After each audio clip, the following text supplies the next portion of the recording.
जो लोग बुद्धिमान होते हैं वह यह जानते हैं कि शब्द हथियार की तरह होते हैं, जिनसे किसी को भी बचाया जा सकता है या किसी को भी मारा जा सकता है।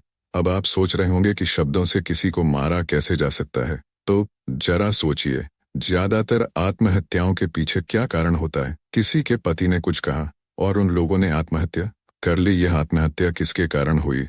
वह पीड़ित के मन को इतना दुखी कर गए कि उसके मन से वह दुख सहना और ज्यादा बर्दाश्त करना नामुमकिन हो गया, और इसी वजह से उन्होंने आत्महत्या कर ली। ऐसे ही आपके शब्द किसी को नया जीवन प्रदान कर सकते हैं। जब कोई आदमी उदास होता है या दुखी होता है, तो आपके शब्द उसमें एक नया जोश, एक नया उत्साह भर सकते हैं, और एक हारा हुआ आदमी अपने जीवन में एक नई शुरुआत कर सकता है, सिर्फ शब्दों के माध्यम से, हमारी वाणी के माध्यम से। तो अब तक आप यह तो समझ ही गए होंगे कि हमारे शब्द हमारे जीवन को किस तरह निर्धारित करते हैं। शब्दों में कितनी ताकत होती है, और किसी से बात करते वक्त हमें कितनी सावधानी से अपने शब्द बोलने चाहिए। आज जो बौद्ध कहानी मैं आपको सुनाने वाला हूँ, उसमें आपको सीधे तौर पर कुछ ऐसे तरीके पता चलेंगे, कुछ ऐसी परिस्थितियां पता चलेंगी जहां पर आपको हमेशा चुप रहना चाहिए। कुछ परिस्थितियों में अगर आप कुछ नहीं बोलेंगे तो वही आपके लिए सबसे ज्यादा बेहतर होगा। इससे पहले कि आप इस कहानी में खो जाएं, आप हमारे चैनल को सब्सक्राइब जरूर कर लें। तो शुरू करते हैं। एक समय की बात है, मानव एक बार एक बौद्ध गुरु के पास पहुंचा और बौद्ध गुरु से जाकर पूछा कि हे महात्मा, मैं अपने आप से परेशान हूँ, अपने आप से दुखी हूँ। बाहरी रूप से मुझे कोई दुख नहीं है, मैं धन धान्य संपन्न हूँ, मुझे कोई शारीरिक रोग भी नहीं है, लेकिन मैं खुद से परेशान रहता हूँ, अपने मन से परेशान रहता हूँ। अक्सर मेरी बातों को मेरा कोई भी दोस्त गंभीरता से नहीं लेता है, और ना ही मेरे परिवार के लोग मेरी किसी बात को गंभीरता से लेते हैं। मैं जो कुछ भी सलाह देता हूँ, या तो वह उसे मजाक में उड़ा देते हैं, या फिर उसे गंभीरता से लेते ही नहीं। मेरी बातों को कोई गंभीरता से क्यों नहीं लेता है? क्यों मेरी बातों पर कोई अमल नहीं करता? क्यों मेरी बातों में कोई रुचि नहीं दिखाता? क्या कारण है? कृपया मुझे बताने का कष्ट करें और मेरे मन के इस दुख को दूर करें। यह सुनकर बौद्ध गुरु ने कहा, भंते, आज सुबह जब मैं वन से ध्यान करके वापस आ रहा था, रास्ते में कुछ कौवे काव्य काव्य कर रहे थे, और वहीं पर जब मैं चलता हुआ कुछ दूर आया तो मुझे एक मोर की मधुर आवाज सुनाई दी। यह सुनकर अचानक मेरे मन में ख्याल आया कि कौवे कितना काव्य काव्य करते हैं, कितना बोलते रहते हैं, लेकिन कोई भी प्राणी कौवे की आवाज को पसंद नहीं करता। मोर हमेशा शांत रहता है, और जब भी मोर बोलता है उसकी आवाज सबको अच्छी लगती है, क्योंकि मोर सही परिस्थिति के हिसाब से बोलता है। जब भी बारिश होने वाली होती है और बादल गरजते हैं और बारिश होने की आशंका होती है, ऐसे में मोर अपनी मधुर आवाज में गाता है, जो सभी को प्रिय होता है। ऐसे ही अगर इंसान सही परिस्थिति के हिसाब से सही शब्द बोले, सही वाणी बोले, तो वही वाणी दूसरों के लिए संगीत हो जाती है, और दूसरे लोग तुमसे सम्मोहित हो जाते हैं, और वहीं पर तुम्हें सब लोग गंभीरता से लेने लगते हैं। और दूसरी तरफ अगर तुम यूं ही बेविजुअल ऐसे ही बोलते रहते हो, बिना किसी बात के बोले चले जाते हो, तो फिर तुम्हें कोई गंभीरता से नहीं लेगा। तुम उस कौवे की भांति हो जाते हो जिसकी वाणी कोई पसंद नहीं करता, और बाद में तुम्हें दुख होता है कि तुम्हें कोई गंभीरता से क्यों नहीं लेता। इसीलिए अपने शब्दों को बेहद बुद्धिमानी के साथ इस्तेमाल करना सीखो। अगर तुम नहीं सीखो तो समाज में तुम्हें कोई सम्मान या कोई गंभीरता से नहीं लेगा। यह सुनकर मानव बोला कि हे महात्मा, मैं जानता हूं कि मैं ज्यादा बोलने की बीमारी से ग्रस्त हूं, मुझे इतना नहीं बोलना चाहिए, लेकिन मैं अपने आप पर काबू नहीं रख पाता, और ना ही मैं इतना बुद्धिमान हूं कि मैं अपने शब्दों को नाप तोल कर बोल सकूं। मैं तो किसी से बात करते वक्त इतना सोचता भी नहीं कि मुझे अपने शब्द किस तरह इस्तेमाल करने हैं। कृपया करके कुछ ऐसी परिस्थितियां बता दीजिए जहां पर मुझे कम बोलना है, या फिर बोलना ही नहीं है, हमेशा चुप रहना है। अगर आप मेरा ऐसे मार्गदर्शन कर सकते हैं तो मेरा जीवन आसान हो जाएगा, और मुझे ज्यादा दिमाग या अपनी बुद्धि लगाने की भी जरूरत नहीं पड़ेगी। यह सुनकर बौद्ध गुरु ने मुस्कुराते हुए कहा, भंते, वैसे तो इंसान को हर परिस्थिति में सोच समझ कर ही बोलना चाहिए, लेकिन अगर वह हमेशा होश में नहीं रह पाता है, ध्यान में नहीं रह पाता है, मैं तुम्हारे दैनिक जीवन की कुछ ऐसी परिस्थितियां बता रहा हूं जहां पर तुम्हें हमेशा चुप रहना है। अगर तुम ऐसी जगहों पर कुछ बोलोगे तो तुम्हारा अपमान ही होगा, या फिर तुम्हें कोई गंभीरता से नहीं लेगा। सबसे पहली जगह है, या यूं कि ऐसी परिस्थिति जहां पर इंसान को हमेशा चुप रहना चाहिए, वह है जब किसी ऐसे विषय के बारे में बातचीत हो रही हो जिसके बारे में आपको कोई जानकारी ही नहीं है, तो ऐसी परिस्थिति में व्यर्थ में बीच में टांग अड़ाना, व्यर्थ का ज्ञान देना, जब आपको उस विषय के बारे में कुछ पता नहीं है लेकिन फिर भी आप अपना ज्ञान देने के लिए उत्सुक हैं, तो ऐसी जगह पर आपका अपमान ही होगा।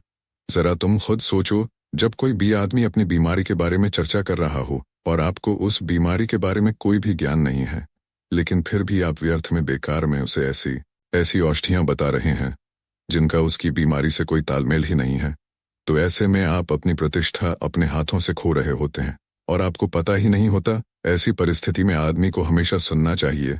ध्यान से सुनना भी एक कला होती है। अगर आप सुनने का दिखावा करेंगे तो कहीं ना कहीं सामने वाले आदमी को यह एहसास हो जाता है कि यह मेरी बात पूरे ध्यान से नहीं सुन रहा है। इसीलिए जब आपको किसी विषय के बारे में पूरी तरह से जानकारी ना हो तो वहां पर केवल अपने कान लगाना ही ज्यादा महत्वपूर्ण होता है। आप उस इंसान की बातें ध्यान से सुन सकते हैं और इसी बीच आप दोनों के बीच एक संबंध पैदा होगा और वह संबंध सच्चा होगा क्योंकि आपने उसकी बात को बड़े ही ध्यान से सुना है। और इस बात का पता सामने वाले को भी होता है, तो हम बिना कुछ बोले सिर्फ सुनने मात्र से किसी को अपना मित्र बना सकते हैं। इस बात को हमेशा ध्यान में रखना। आगे बौद्ध गुरु ने कहा, दूसरी जगह जहां इंसान को हमेशा चुप रहना चाहिए वह है खाना खाते समय खाना। इंसान को हमेशा चुप रहकर खाना चाहिए, मौन रहकर खाना चाहिए। मौन। महात्मा बुद्ध और उनके भिक्षु हमेशा चुप रहकर भोजन करते हैं, शांत भाव से भोजन करते हैं, परिपूर्ण होकर भोजन करते हैं, पूरी तरह से करते हैं, एक एक टुकड़े का स्वाद लेकर भोजन करते हैं। और ऐसा भोजन जब आपके शरीर में पहुंचता है तो वह आपके अंग अंग तक ऊर्जा पहुंचाता है। अक्सर हम भोजन करते वक्त कुछ ना कुछ बोलते रहते हैं, सुनते रहते हैं, लेकिन मौन रहकर पूरा स्वाद लेकर उस भोजन को कभी नहीं करते। हम उस भोजन को कभी नहीं करते। हम उस भोजन को करते वक्त आधे अधूरे ही रहते हैं और इसीलिए हमारा शरीर रोगों से ग्रस्त हो जाता है। जरा तुम खुद सोचो, बौद्ध भिक्षु हमेशा भिक्षा लेकर भोजन करता है और भिक्षा भी बिल्कुल मामूली सी, और वह भी एक वक्त का। तो एक वक्त भोजन करने के बाद भी वह इतने स्वस्थ रहते थे, इतने उत्साह जोश और आनंद से भरे होते थे। और हम तो इतना खाना खाते हैं, इतनी सारी भोजन की सामग्री हमारे लिए उपलब्ध होती है, लेकिन हमारे शरीर में कोई ऊर्जा नहीं होती। इसका सबसे बड़ा कारण होता है कि हम अपना भोजन होश में नहीं करते हैं, परिपूर्ण होकर नहीं करते हैं, मौन रहकर नहीं करते हैं। इसीलिए अपना भोजन हमेशा मौन रहकर ही करो। तीसरी जगह जहां पर अगर आपने चुप रहना सीख लिया तो इसका मतलब यह है कि आपने अपने ऊपर विजय हासिल कर लीजिए। हाँ, गुस्से में शांत रहना या चुप रहना इतना आसान नहीं होता है। अक्सर हम गुस्से से भरकर कुछ ऐसे शब्द या अपशब्द बोल जाते हैं जिसका पछतावा हमें हमेशा रहता है, लेकिन जुबान से निकला हुआ शब्द वापस नहीं हो सकता। उस शब्द को मिटाया भी नहीं जा सकता। अब वह जिंदगी भर हमारे दामन से जुड़ चुका है और वह गुस्से में बोला गया अब शब्द हमारे मन को समय समय पर बेचैन करता रहता है, दुखी करता रहता है। लेकिन गुस्से के वक्त चुप रहना सीखना भी एक बहुत बड़ी कला होती है। गुस्से में आदमी का अपने ऊपर काबू कहाँ रहता है, अपनी इंद्रियों को वश में कहाँ रख पाता है। इसीलिए इस कला को आप तभी सीख सकते हैं जब आप गुस्सा भी होश में रहकर कर पाएं। जब भी आपको गुस्सा आए, आपके दिमाग में सिर्फ एक ही बात आए कि मुझे चुप रहना है, मुझे चुप रहना है, मुझे किसी से कुछ गाली गलौच नहीं करना है, किसी को कोई अपशब्द नहीं बोलना है। और जब यह विचार गुस्से के साथ जुड़ जाता है और धीरे धीरे यह आदत बन जाता है, तो आप अपने गुस्से को भी काबू में करना सीख जाते हैं। जब भी कभी गुस्सा आए तो किसी को कुछ बोलने की बजाय कुछ शारीरिक व्यायाम करना शुरू कर दो। उछलना, भागना, दौड़ना, कुछ भी आप ऐसा व्यायाम कर सकते हो जिसमें आपका शरीर थक जाए। आप पाएंगे कि जब आपका शरीर थक जाता है तो आपका मन भी शांत हो जाता है। आपने उस गुस्से की ऊर्जा को एक सकारात्मक रूप दे दिया। और यही बुद्धिमान व्यक्ति की पहचान होती है, जो दूसरों के तानों से भी अपना घर बना लेता है, अपनी कामयाबी के रास्ते निकाल लेता है। वही सच में बुद्धिमान आदमी है जो जहर को भी दवा बनाकर इस्तेमाल करना सीख जाए। वही असली बुद्धिमान होता है। चौथी जगह जहां आप चुप रहेंगे तो आपके लिए वही सबसे ज्यादा बेहतर होगा। जब चार लोग आपस में बैठकर बातें कर रहे हो, कोई बैठक कर रहे हो, तो वहां पर जब चार लोग बात कर रहे होते हैं तो चारों लोग एक साथ तो बात कर नहीं सकते। एक बार में एक व्यक्ति बोलेगा और तीन सुनेंगे, तभी वह बैठक कामयाब हो पाएगी, तभी वह चर्चा सही रूप में आगे बढ़ पाएगी। लेकिन अगर कोई आदमी ऐसा बैठा हुआ है जो बीच में ही दूसरे की बात काटकर अपनी बात को ऊपर रखना चाहता है, तो ऐसे में वह चर्चा या वह बैठक आपको कहीं नहीं पहुंचाएगी और चारों लोगों के बीच आप सबसे मूर्ख कहलाओगे। अगर आपको अपनी बात कहनी है तो सामने वाले को अपनी बात पूरा करने दो, उसके बाद अपने विचार रखो। यही एक अच्छे आदमी की पहचान होती है। और आखिरी जगह है दर जहां हमें चुप रहना है। हमारे माता पिता हमें कुछ कह देते हैं, हमारे बड़े बुजुर्ग हमें की बात पर डांट देते हैं, या हमें थप्पड़ भी मार देते हैं, तो ऐसी जगहों पर आपका चुप रहना ही उनके प्रति सम्मान दिखाएगा, उनके प्रति सम्मान दिखाएगा, आदर का भाव व्यक्त होगा। अगर आप उनके सामने उनका विरोध कर देते हैं, उनका प्रतिरोध कर देते हैं, तो वह गुस्सा तो थोड़ी देर बाद शांत हो जाएगा, लेकिन वह कही गई बात, वह विरोध किया हुआ डांट, स्विंग शब्द या फिर कुछ भी उल्टा सीधा हमेशा आपके मन को सताएगा और आपके माता पिता को हमेशा यही लगेगा कि यह हमारी इज्जत नहीं करता, हमारी बात नहीं मानता क्योंकि यह कमाने लग गया है, यह बड़ा बन गया है। ऐसी ऐसी बातें उठेंगी, ऐसे ऐसे तंज कसे जाएंगे। इसीलिए ऐसी जगह पर आप मौन रहिए, चुप रहिए, कुछ मत बोलिए, अपने गुस्से को अपने अंदर ही पी लीजिए, कुछ व्यायाम कर लीजिए, भाग लीजिए, दौड़ लीजिए, आपका मन अपने आप शांत हो जाएगा। आखिर में बौद्ध गुरु ने अपनी बात को खत्म करते हुए कहा कि कम शब्दों में अपनी भावनाओं को उतारना सीखो। शब्द हथियार की तरह होते हैं, बोलो तो होश में बोलो, ध्यान में बोलो, जीवन शैली ऐसी बना लो कि आप जब भी बोलो पूरे होश में रहकर बोलो, पूरे आनंद के साथ बोलो, पूरे प्रेम के साथ बोलो। ऐसी वाणी बोलो जो दूसरे के दिल को ठंडक पहुंचाती हो, दूसरे के मन को भी शांत कर देती हो, और वह तभी संभव है जब आप प्रत्येक पल होश में रहकर बोलेंगे। इसके बाद मानव बौद्ध गुरु के सामने नतमस्तक हो गया और उनको प्रणाम करते हुए अपने घर वापस लौट गया। उम्मीद करता हूं कि यह कहानी आपको जरूर पसंद आई होगी। पसंद आई हो तो अपने दोस्तों के साथ शेयर जरूर करें और इस चैनल को सब्सक्राइब कर लीजिए। धन्यवाद और नमो बुद्धाय। एक बार मानव ने अपने गुरु से पूछा, गुरुजी कर्म क्या है? क्या आप मुझे कर्म और उसके सिद्धांतों के बारे में विस्तार से बता सकते हैं? गुरु ने कहना शुरू किया, कर्म हमारे जीवन को जीने का एक तरीका है ताकि हम वास्तव में खुद का सबसे अच्छा संस्करण बन सकें और अपनी इच्छा से सबसे अधिक पूर्ण और संतुष्ट जीवन जी सके। और क्योंकि हमारा भविष्य पत्थर की लकीर नहीं है, इसलिए हम अपने जीवन के मार्ग को उन विकल्पों, विचारों और कार्यों से बदल सकते हैं जिन्हें हम सभी चुनते हैं। कोई भी मनुष्य किसी भी अवस्था में कर्म किए बिना नहीं रह सकता, यानी हर पल मनुष्य कर्म कर रहा है। हम 4 तरीकों से कर्म करते हैं। पहला विचारों के माध्यम से, दूसरा शब्दों के माध्यम से, तीसरा क्रियाओं के माध्यम से, चौथा जो हमारे निर्देश पर दूसरे करते हैं। इसका मतलब यह है कि वे सब कुछ जो हमने सोचा, कहा, किया है या जिसके होने का हम कारण बने, वे सब कुछ कर्म है। यानी हमारा सोना, उठना, चलना, बोलना, खाना, कुछ भी करना सभी कर्म के अंतर्गत आते हैं। कि यात्रा पूर्ण रूप से दोष रहित होने में नहीं, बल्कि उन कामों को ना करने के बारे में है जो हमारे और दूसरों के लिए ठीक नहीं है, और साथ ही वह इंसान बनने के बारे में जो हम असल में हैं। सबसे पहले तो तुम यह समझो कि इस ब्रह्मांड में जो कुछ भी है सब ऊर्जा का ही एक रूप है, जिसमें हमारे विचार और भावनाएं भी शामिल हैं। और जब हम अपने विचार, भावनाओं या कार्यों के माध्यम से अपनी ऊर्जा को इस ब्रह्मांड में छोड़ते हैं, तो यह ऊर्जा नष्ट नहीं होती, बल्कि किसी न किसी रूप में वापस हमारे पास ही लौट कर आती है। अगर यह ऊर्जा सकारात्मक थी तो उसके परिणाम भी सकारात्मक होंगे, और अगर यह ऊर्जा नकारात्मक थी तो उसके परिणाम भी नकारात्मक ही होंगे। आगे गुरु ने मानव से कहा, जीवन भर कर्मों के सिद्धांतों को याद रखना तुम्हें तुम्हारे विचारों, भावनाओं और कार्यों के प्रति ज्यादा जागरूक बना सकता है। इसलिए आज मैं तुम्हें कर्म के बस सिद्धांतों के बारे में बताने जा रहा हूं, जिसके बाद तुम जान पाओगे कि कर्म का सिद्धांत असल में काम कैसे करता है और हम अपने जीवन में अच्छे कर्म कैसे पैदा कर सकते हैं।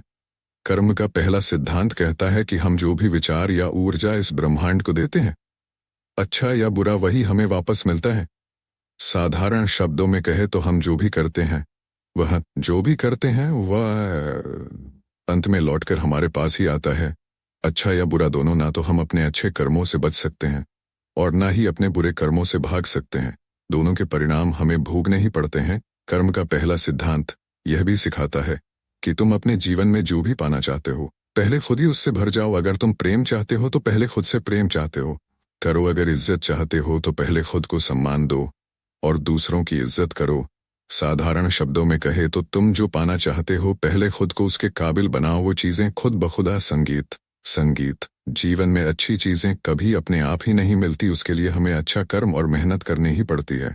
इसलिए जीवन में कुछ पाने के लिए किसी चमत्कार के भरोसे बैठने से बढ़िया है कि उसके लिए उपयुक्त कर्म करते रहो। कर्म का तीसरा सिद्धांत कहता है कि किसी भी चीज की सच्चाई को स्वीकार किए बिना तुम उसे बदल नहीं सकते।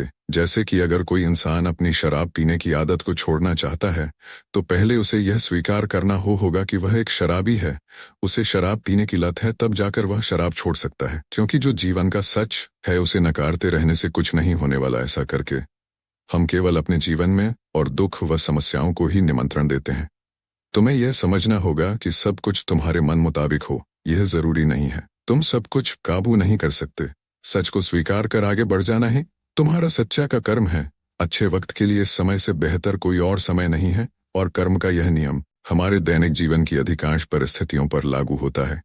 कर्म का चौथा सिद्धांत कहता है कि जीवन में लगातार विकास करते रहना केवल तभी संभव है जब तक हम समय के साथ खुद को बदलने के लिए तैयार है। बदलाव की शुरुआत हमेशा हमारे ही अंदर से होती है, न कि बाहर से। बाहर की परिस्थितियों और अन्य लोगों को बदलने का प्रयास करना केवल और केवल मूर्खता है।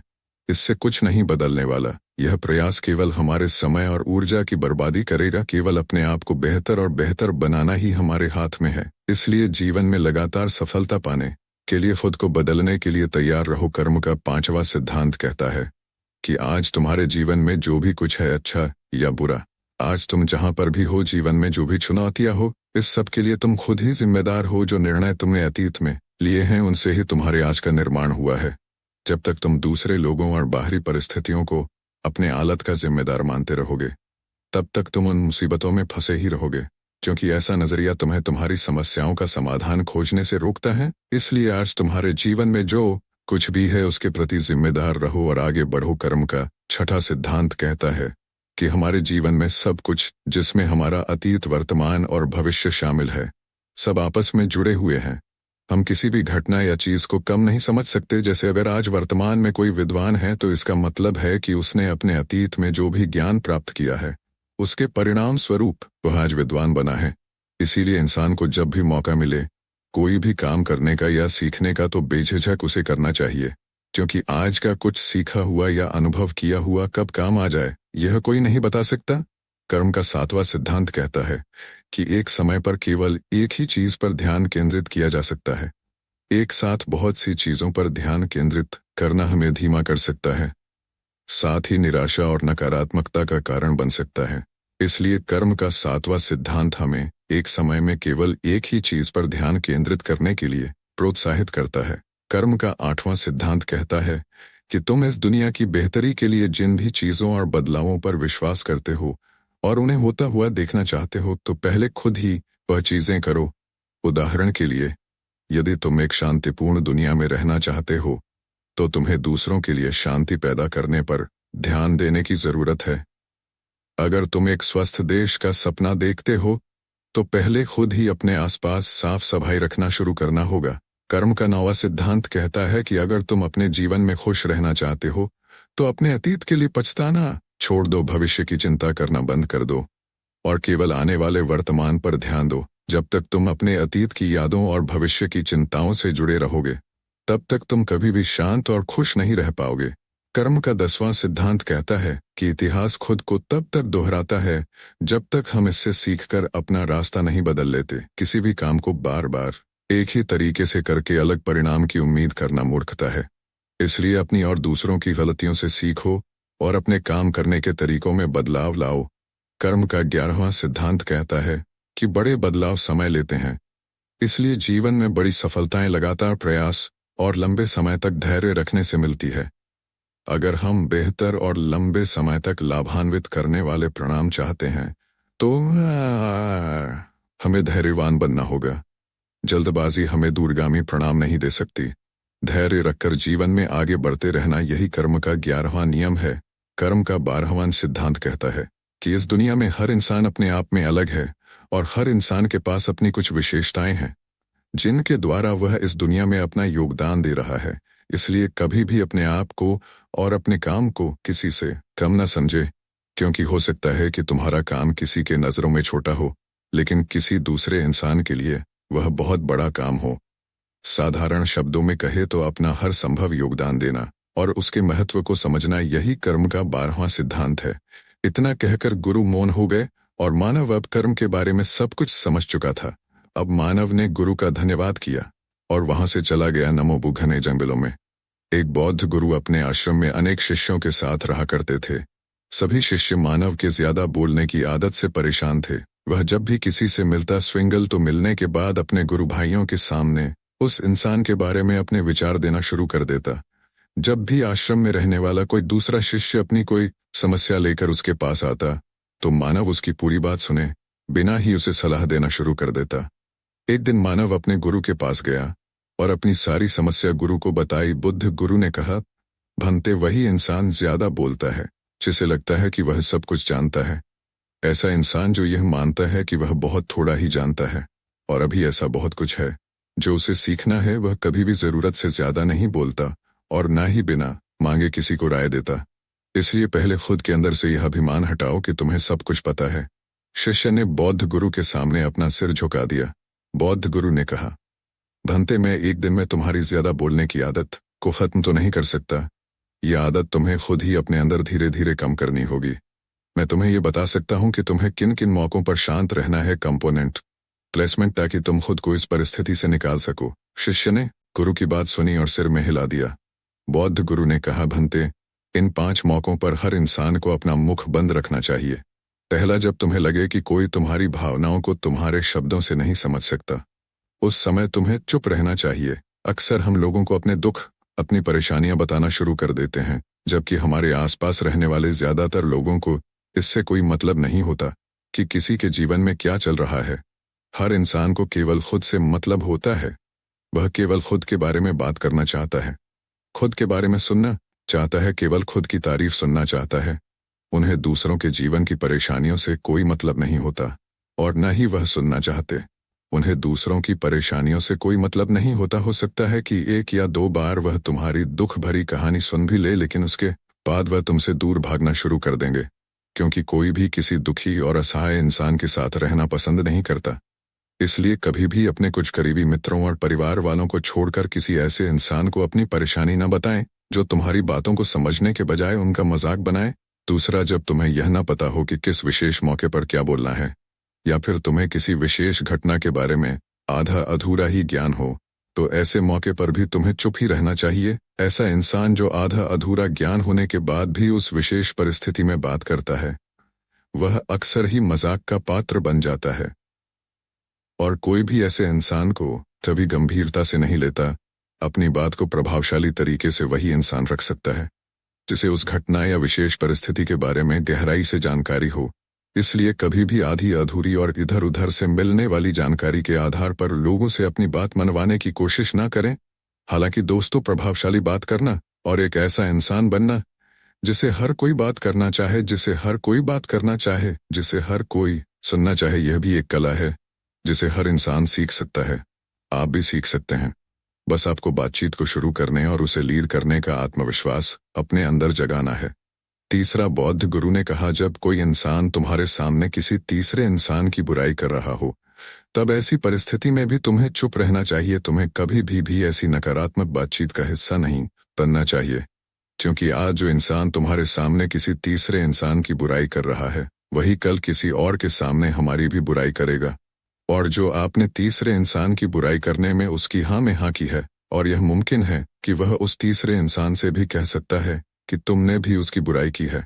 इसलिए जब भी कोई किसी तीसरे इंसान की बुराई करे या उसका मजाक बनाइए, तब तुम्हें उसकी बातें सिर्फ सुननी है, अपनी ये नहीं देनी, बौद्ध गुरु ने कहा। चौथा, जब कोई तुम्हारे ऊपर गुस्से और घृणा से चिल्लाए, तुम्हारा अपमान करने की कोशिश करें, तब ऐसी परिस्थिति में तुम चुप रहकर सामने वाले के गुस्से और घृणा को कम कर सकते हो। साथ ही तुम इस स्थिति को खराब होने से बचा भी सकते हो। जब तुम सामने वाले के क्रोध का जवाब क्रोध से न देकर उस समय चुप रहते हो, तब यह बात उस क्रोध करने वाले इंसान के दिल में लगती है। गुस्सा कम होने पर उसे अपनी गलती पर पछतावा होता है और ज्यादा संभावना है कि वह अपनी गलती के लिए तुमसे माफी मांगे, और यदि माफी नहीं भी मांगता तो वह अंदर ही अंदर खुद को दोषी समझने लगता है और फिर वह अगली बार तुम पर गुस्सा करने से पहले कई बार सोचेगा। लेकिन तुम्हें हर परिस्थिति में चुप भी नहीं रहना। अगर कोई आपको गलत बोल रहा हो तो तुम्हें उसका जवाब भी देना है, क्योंकि कुछ लोग ऐसे भी होते हैं जो हमारे चुप रहने को हमारी कमजोरी समझ लेते हैं। गुस्से के दौरान चुप रहने का यह तरीका केवल परिवार, सगे संबंधियों और कुछ मित्रों के लिए ही सही है, ना कि हर इंसान के लिए। अगर तुम हर जगह चुप रहने लग गए तो इसका गलत फायदा भी उठाया जा सकता है। 5 जब कोई इंसान तुमसे उसके जीवन की कोई दुख भरी घटना या अपने जीवन की परेशानी साझा कर रहा हो, तो ऐसी परिस्थिति में तुम्हें चुप रहकर सिर्फ उसकी बातों को सुनना है। ज्यादातर लोग ऐसे होते हैं कि किसी ने उनके सामने अपनी समस्या सुनाई नहीं कि उन्होंने समाधान देना शुरू कर दिया। जबकि कोई इंसान हमसे अपनी परेशानी साझा कर रहा होता है तो वह हमसे किसी सुझाव की उम्मीद नहीं करता। वह बस ये चाहता है कि हम उसकी पूरी बात ध्यान से सुन ले, क्योंकि जब हम किसी की परेशानी को ध्यान से पूरा सुन लेते हैं तो उस इंसान को एक आत्मिक शांति मिलती है। उसे ऐसा लगता है कि चलो किसी ने तो मेरी बात को समझा। अधिकतर मौकों पर जब लोग हमसे अपनी परेशानी साझा करते हैं तो बस हमें अपनी बात बताना चाहते हैं। वह यह नहीं चाहते कि हम उन्हें सलाह देना शुरू कर दें, क्योंकि जो सलाह हम उन्हें देने वाले हैं वह सब उन्हें पहले से ही पता है। परेशानी के समय में किसी इंसान को सांत्वना देने का सबसे अच्छा तरीका है कि हम बस उस इंसान की पूरी बात को ध्यान से सुन ले। जब हम लोगों की बातों को बिना उन्हें बीच में रोके और बिना किसी सलाह दिए पूरे ध्यान से सुनते हैं तो उनकी नज़र में हमारे लिए सम्मान और स्नेह का भाव पैदा हो जाता है। हम ज्यादा गंभीर, समझदार और शांत दिमाग वाले इंसान प्रतीत होते हैं।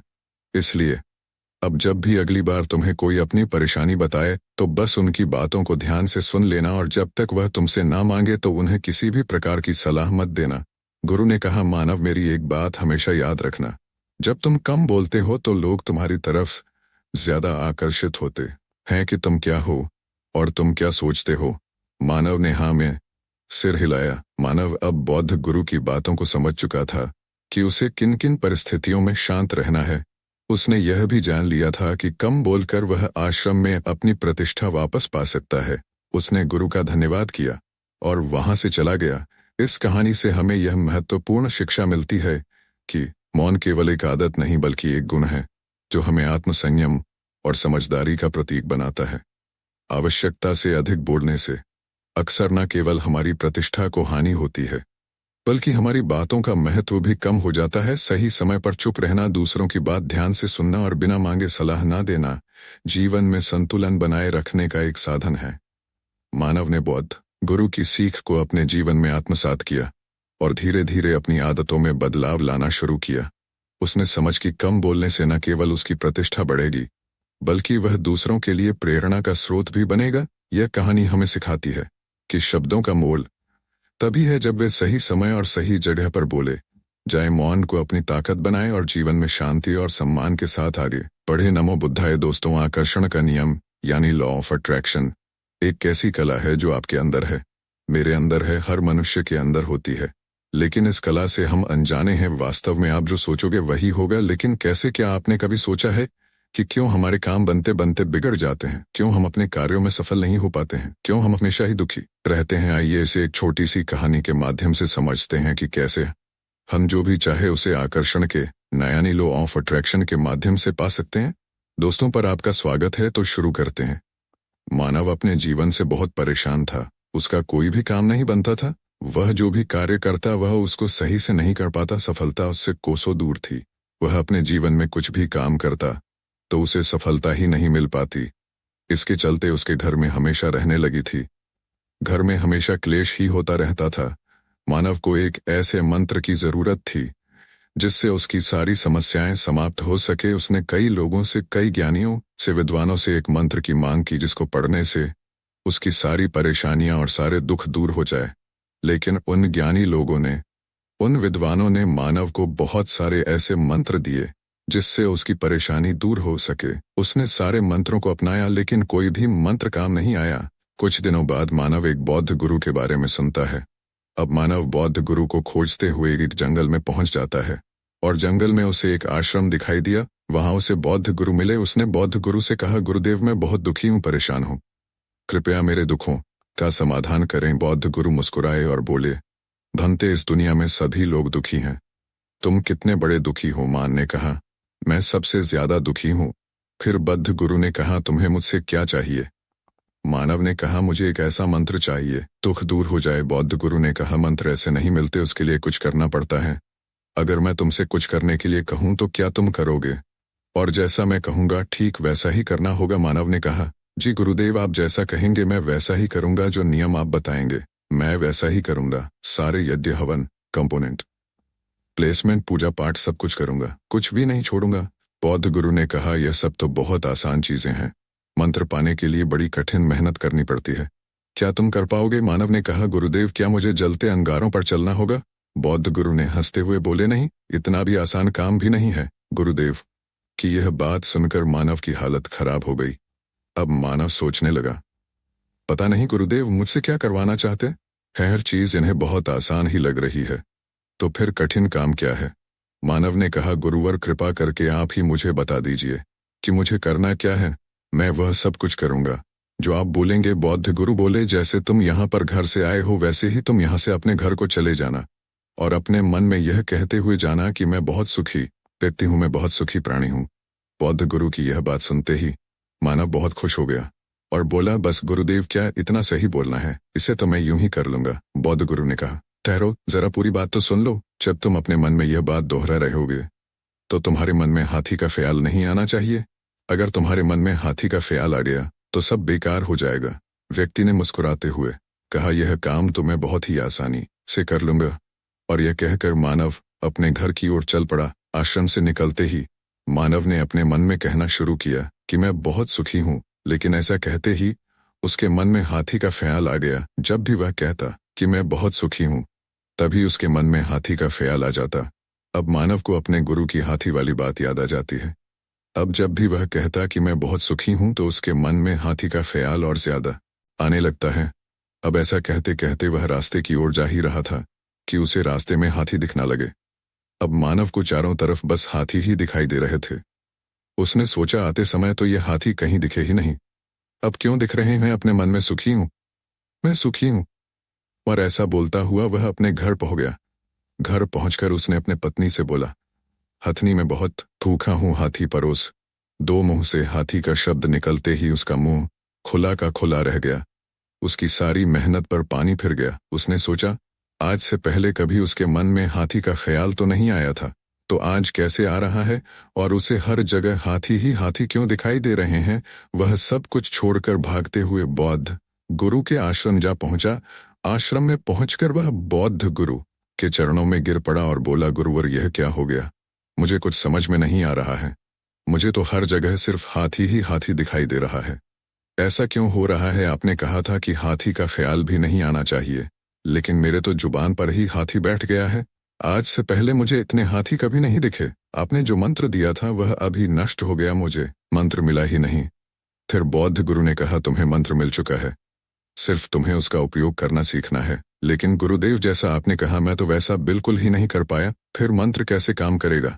बौद्ध गुरु ने कहा, पहले तुम इस मंत्र को समझ लिया। अगर तुमने इस मंत्र को समझ लिया तो यह मंत्र तुम्हारे लिए अवश्य ही काम करेगा। अब मानव ने कहा, गुरुदेव कृपा करके मुझे जल्दी समझाइए, मैं समझने के लिए व्याकुल हो रहा हूँ। अब बौद्ध गुरु ने कहा, समझने के लिए तुम्हें एक बात का हमेशा ख्याल रखना होगा कि तुम्हारे मन में हाथी का ख्याल नहीं आना चाहिए। यह सुनकर मानव गुरु के चरणों में गिर गया और बोला, मुझे तो आपके पीछे भी हाथी ही दिखाई दे रहे हैं। देखिए, हाथी उस पेड़ से केला तोड़ रहा है। मानव की यह बात सुनकर बौद्ध गुरु जोर जोर से हंसने लगे और बोले, हमारा मन ही हमारा मंत्र है। हमारे साथ वही होता है जो हमारे मन के अंदर उसकी गहराई में चल रहा होता है। जैसे कि जब तुम पहली बार आश्रम में आए थे तब तुम्हें हाथी दिखाई नहीं दिए, और यहाँ आते समय एक दो हाथी अगर तुम्हें दिखाई भी पड़ा होगा तो वह तुम्हारे ध्यान में नहीं गया होगा, क्योंकि तुम्हारे मन के अंदर हाथी थे ही नहीं। लेकिन जब तुम यहाँ से वापस गए तो तुम्हारे मन की गहराइयों में जो होना चाहिए था वह तो तुम्हारे जुबान पर था कि मैं सुखी हूँ, लेकिन यह सब तुम्हारे मन की गहराइयों में नहीं था। तुम जिस चीज से बचना चाहते हो वही तुम्हारे मन की गहराइयों में पहुंच जाती है। तुम हाथी से बचना चाहते थे तो तुम्हारे मन की गहराइयों में हाथी ही बैठ गया। इसलिए हर जगह तुम्हें हाथी ही हाथी दिखाई दे रहे हैं। जहां हाथी नहीं भी था वहां भी तुम्हें हाथी दिखाई दे रहे हैं।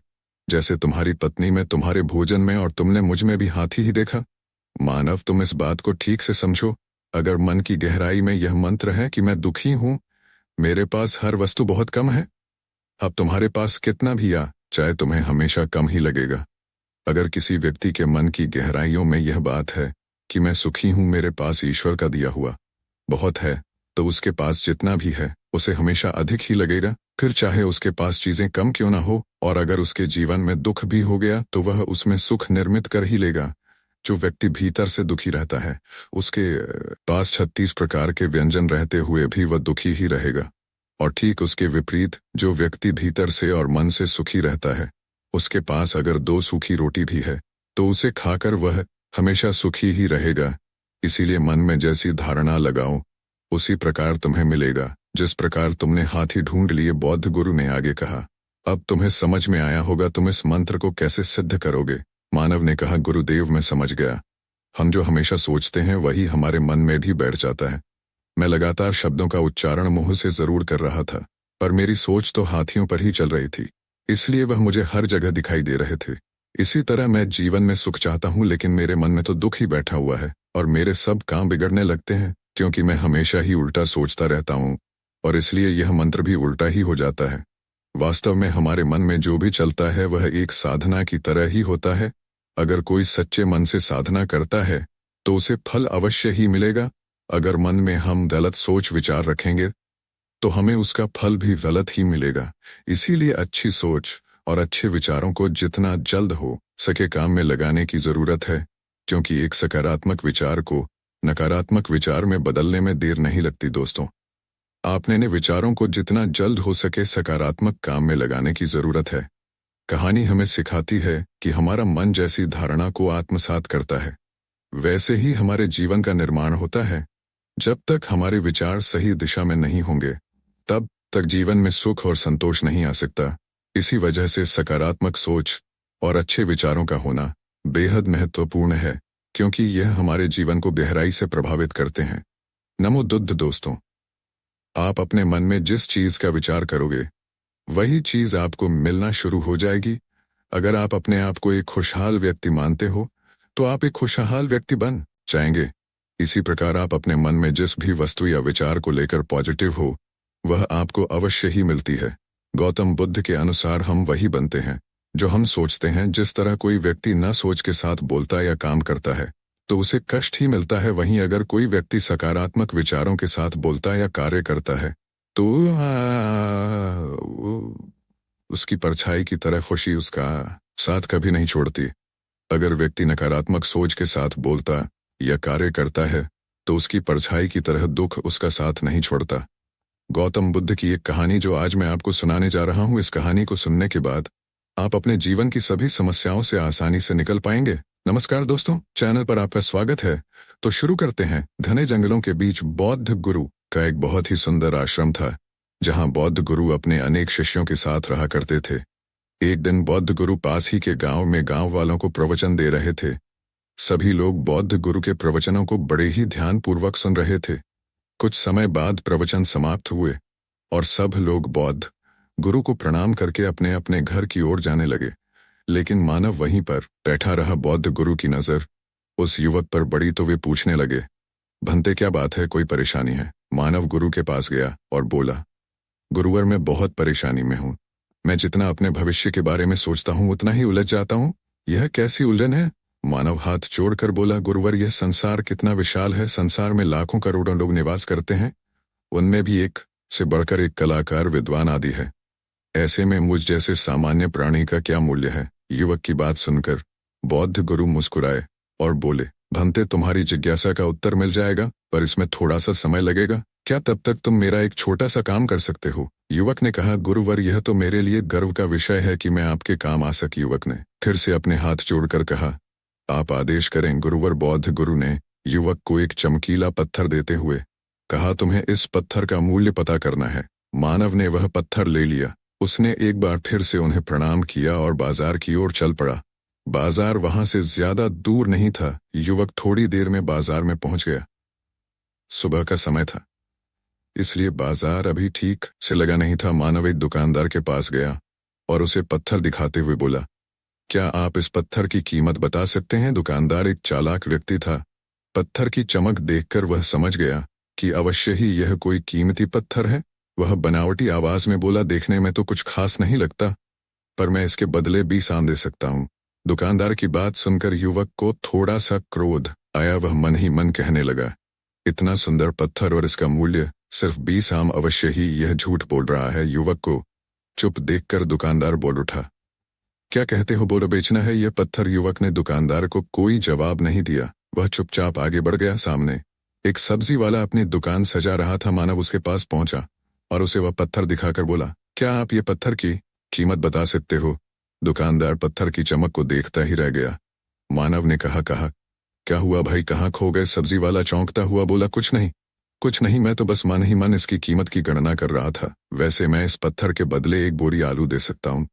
सब्जी वाले के चेहरे की हैरानी देखकर मानव समझ गया कि यह दुकानदार भी मुझे मूर्ख बना रहा है, मुझे किसी और से इसका मूल्य पता करना चाहिए। यह सोचता हुआ युवक आगे बढ़ गया।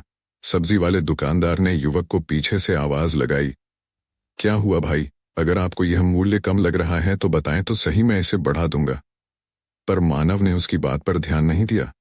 वह अब इधर उधर किसी व्यक्ति को खोजने लगा जो जानकार हो और उस पत्थर का सही मूल्य बता सके। को लग रहा था कि अवश्य ही यह कोई कीमती पत्थर है, शायद कोई जौहरी इसका सही मूल्य बता सकता है। यह सोचता हुआ युवक एक जौहरी की दुकान पर पहुंचा। जौहरी अपनी दुकान को अभी खोल ही रहा था। उसने युवक को अपनी दुकान की ओर आते हुए दूर से देख लिया था। साथ ही उसने युवक का हाल देखकर यह भी भांप लिया था कि यह कोई गरीब व्यक्ति है जो संभवत कोई गहना बेचने आया होगा। चौरी ने हाथ जोड़कर युवक को नमस्कार किया और मुस्कुराकर पूछा, बताएं महोदया, मैं आपकी क्या सेवा कर सकता हूँ? युवक ने बौद्ध गुरु का दिया हुआ पत्थर जौहरी को दिखाया और बोला, आप उसकी क्या कीमत लगा सकते हो? जौहरी ने पत्थर देखा और कहा, आप यह पत्थर मुझे दे दो और मुझसे 1 लाख रुपए ले लो। यह कहते हुए जौहरी ने पत्थर लेने के लिए अपना दाहिना हाथ बढ़ाया, पर तब तक मानव ने पत्थर को अपने थैले में रख लिया था। उसे पत्थर के मूल्य का अंदाजा हो गया था, इसलिए वह बौद्ध गुरु के पास जाने के लिए मुड़ा। जौहरी ने उसे पीछे से आवाज लगाई, अरे रुको तो भाई, मैं इसके 50 लाख दे सकता हूँ। लेकिन युवक को वह पत्थर बेचना तो था ही नहीं, इसलिए वह रुका नहीं और दुकान के बाहर आ गया। पर जौहरी भी कम चालाक नहीं था। वह उस अनमोल पत्थर को किसी भी कीमत पर अपने हाथ से जाने नहीं देना चाहता था। वह दौड़कर उसके आगे आ गया और हाथ जोड़कर बोला, तुम ये पत्थर मुझे दे दो, मैं इसके बदले 1 करोड़ देने को तैयार हूँ। युवक को जौहरी की बातों में अब कोई रुचि नहीं रह गई थी। वह जल्द से जल्द बद गुरु के पास पहुंच जाना चाहता था, इसलिए ना तो वह रुका और ना ही उसने जौहरी की बात का कोई जवाब दिया। वह तेज तेज कदमों से बद गुरु के आश्रम की ओर चल पड़ा। जौहरी ने पीछे से आवाज लगाई, यह अत्यंत मूल्यवान पत्थर है, अनमोल है, तुम जितने पैसे कहोगे मैं दे दूंगा। यह सुनकर वह युवक परेशान हो गया। उसे लगा कि कहीं पत्थर के लालच में जौहरी उससे पत्थर छीन ना ले, इसलिए मानव तेजी से आश्रम की ओर दौड़ पड़ा। मानव जब आश्रम में पहुंचा तो वह बुरी तरह से हाफ रहा था। उसे देखकर बौद्ध गुरु मुस्कुराने लगे, फिर भी उन्होंने अपने चेहरे से कुछ भी जाहिर नहीं होने दिया। गुरु कहने लगे, क्या हुआ भंते, तुम कुछ डरे हुए से लग रहे हो? मानव ने बौद्ध गुरु को प्रणाम किया और सारी बात बताई। साथ ही मानव ने वह पत्थर भी गुरु को वापस कर दिया। बौद्ध गुरु बोले, प्रत्येक व्यक्ति खान से निकले हुए एक हीरे के समान है जिसे अभी तराशा नहीं गया है। जैसे जैसे समय की धार व्यक्ति को तराश जाती है, व्यक्ति की कीमत बढ़ती जाती है। यह दुनिया व्यक्ति को जितना पहचान पाती है उसे उतनी ही इज्जत देती है। यह कहते हुए बौद्ध गुरु एक क्षण के लिए रुके, फिर बोले, किंतु मनुष्य और हीरे में अंतर यह है कि हीरे को कोई दूसरा तराश है और व्यक्ति को अपने आप को स्वयं ही तराशना पड़ता है। और जिस दिन तुम अपने आप को तराश लोगे, तुम्हें भी तुम्हारा मूल्य बताने वाला कोई ना कोई मिल ही जाएगा। बौद्ध गुरु मानव को यह सीख देना चाहते थे कि जो इंसान अपने मन में खुद के बारे में जैसा विचार करता है वह व्यक्ति उसी के समान बनता चला जाता है।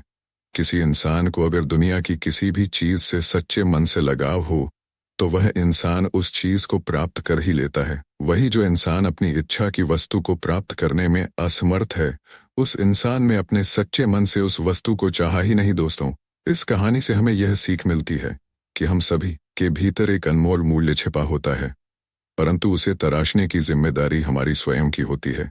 जैसे हीरे की कीमत उसकी चमक में होती है, वैसे ही इंसान की कीमत उसके आत्मविश्वास, सकारात्मक सोच और अपने उद्देश्य के प्रति सच्ची लगन में होती है। जब हम खुद पर विश्वास करके अपने सपनों की ओर बढ़ते हैं तो सफलता और खुशहाली हमें अपनी परछाई की तरह मिलती है। आशा है इस कहानी से आपने भी अपने भीतर छुपी हुई अनमोल शक्ति को पहचानने की प्रेरणा पाई होगी।